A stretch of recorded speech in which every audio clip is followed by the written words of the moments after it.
మనది రైతుల పక్షపాత ప్రభుత్వం నేను ముందే చెప్పిన. మావిగన్ అని చెప్పి రెండో ఆలోచన కూడా చెప్పిన. అసలు ఈ పద్ధతి ప్రకారం పోతే అసలు ఏ రాజధాని రాష్ట్రానికి ఇప్పుడు కాదు, ఇంకో 30 ఏళ్ళ తర్వాత కూడా రాజధాని ఈ రాష్ట్రానికి రాజధాని లేకుండానే ఉంటుంది తప్ప రాజధాని అనేది ఉండదు.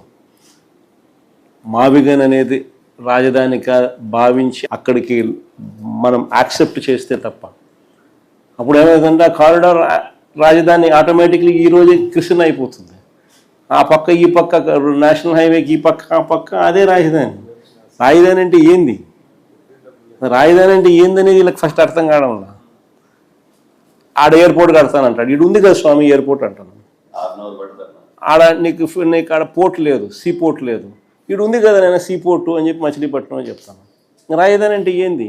సీ పోర్ట్ అనేది అక్కడ ఉంది, ఎయిర్పోర్ట్ అనేది గన్నవరంలో ఉంది, మీకు నేషనల్ హైవేలు 4 నేషనల్ హైవేలు జంక్షన్లు అక్కడే కలుస్తున్నాయి, 3 రైల్వే స్టేషన్లు ఉన్నాయి. ఆడ గుంటూరులో ఉంది, విజయవాడలో ఉంది, మచిలీపట్నంలో ఉంది, మెడికల్ కాలేజీలు అన్నీ ఉన్నాయి, ఇన్స్టిట్యూషన్స్ అన్నీ అన్నీ ఉన్నాయి. రాజధాని అంటే ఏంది?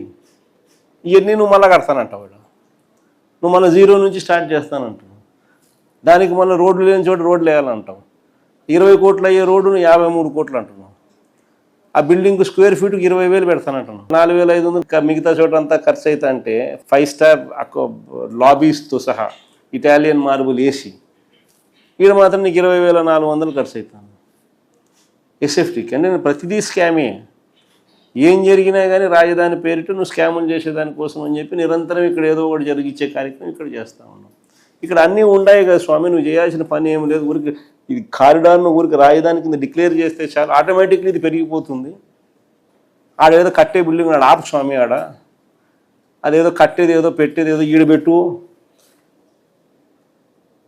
400 ఎకరాలు సరిపోతుంది. ఆ కారిడార్కి ఈ పక్క ఆ పక్క 400 ఎకరాల కన్నా ఎక్కువే ల్యాండ్ ఉంది, సరిపోతుంది అని మనం చెప్తా ఉన్నాం. మనం చెప్పేది మోస్ట్ ప్రాక్టికల్. పోర్ట్ ఉంది, అది మనమే కట్టాం, మన హయాంలోనే స్టార్ట్ చేసినాం.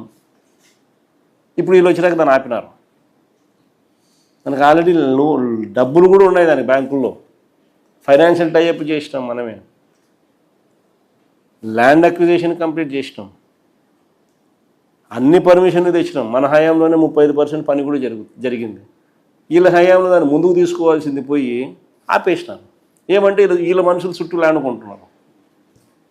నాని చెప్తున్నాను, అక్కడ పనులు అయిపోయినాయి కదా. సో అట్లుంది పరిస్థితి. ఏమంటే ఆడ స్కాములు కావాలా, మళ్ళీ ఆడ రియల్ ఎస్టేట్ చేయాలా, రియల్ ఎస్టేట్ చేయండి ఆడ పనులు మొదలుపెట్టరు. సో పోర్టు పనులు ఆపడము, వీళ్ళ చుట్టూ ల్యాండ్ కొనుక్కోవడం, తర్వాత మళ్ళీ పోర్టు పనులు స్టార్ట్ చేయాలి. ఇక్కడే పోర్ట్ ఉంది, అక్కడే ఎయిర్పోర్ట్ ఉంది, అన్నీ ఆడనే రైల్వే స్టేషన్ అన్నీ ఉన్నాయి. నేషనల్ హైవే రోడ్డు బ్రహ్మాండమైన రోడ్డు పోతుంది, 110 కిలోమీటర్లు. ఏం కావాలి నీకు అని మనం చెప్తాను.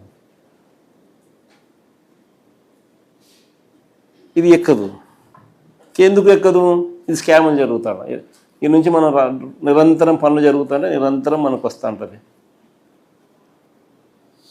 దానిల కోసం అని చెప్పి ఇది. కాబట్టి నువ్వు అడిగిన ప్రశ్నకు సమాధానం నేను చెప్తాను కదా. మనం వచ్చిన తర్వాత రైతులకు ఏదైతే కావాలో దాని ప్రకారమే మనం పోతాం తప్ప బలవంతపు భూసేకరణ అనేది చేసే అవకాశమే లేదు. దాని గురించి సమస్య లేదు. మీ కేసులకు సంబంధించి కూడా వైఎస్ఆర్సీపీ తరఫున లీగల్ ఎయిడ్ కూడా సపోర్ట్ చేస్తాం. లీగల్ ఎయిడ్ కూడా మన పార్టీ లీగల్ వింగ్ మనోహర్ అన్న వీళ్ళంతా కూడా పూర్తిగా, సుధాకర్ అన్న, మనోహర్ అన్న అందరూ కూడా పూర్తిగా ఇన్వాల్వ్ అయ్యి మీకు అన్ని రకాలుగా మీ తరపున కేసుల్లో కూడా మీ తరపున కూడా వీళ్ళు వకాల్తా పుచ్చుకొని మీకు సపోర్ట్గా కూడా నిలబడతారు.